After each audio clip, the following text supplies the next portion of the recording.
Thank you for the opportunity to introduce this important debate. I'm especially glad to see the banking industry take a more preeminent role in economics. It has not always been the case.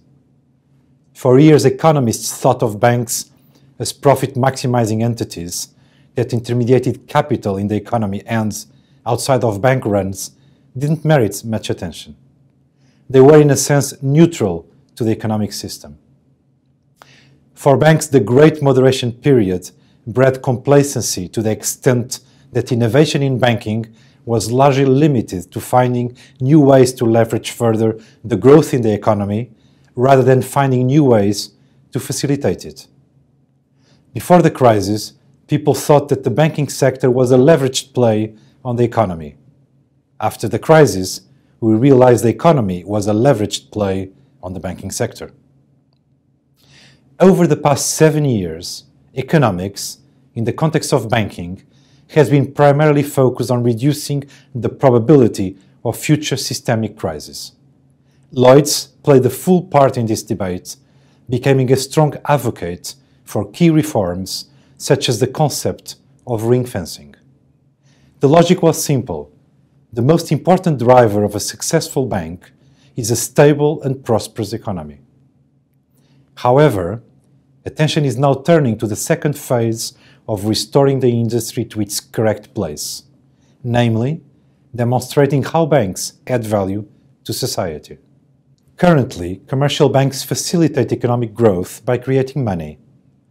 They decide where to allocate capital, and by doing so use the deposits people entrust them with to fund those loans. Banks are only able to perform this vital role with a significant degree of trust on the part of society.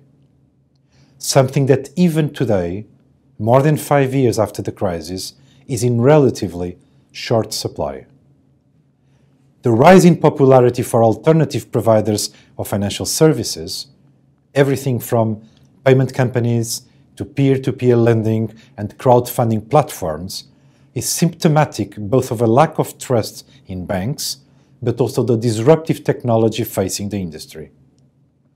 The internet has not only opened up new ways of transacting, but it is also finding new ways to bring savers and borrowers together in an efficient manner.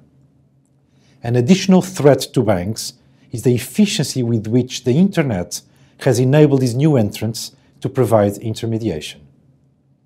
Ironically, one potential byproduct of this disruptive technology is a move towards the separation of the payment and credit functions of banks some 80 years after it was proposed by economists in the form of the Chicago Plan.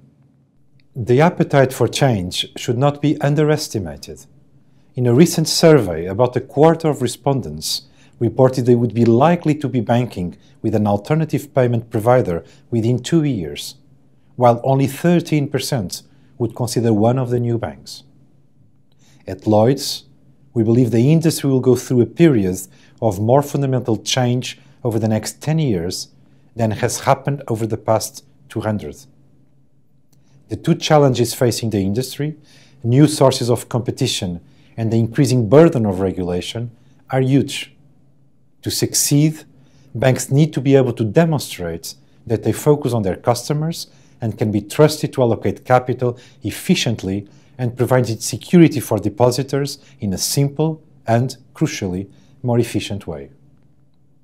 As well as for the industry, if the rise of disintermediation and new forms of banking persists, it implies important questions for economics.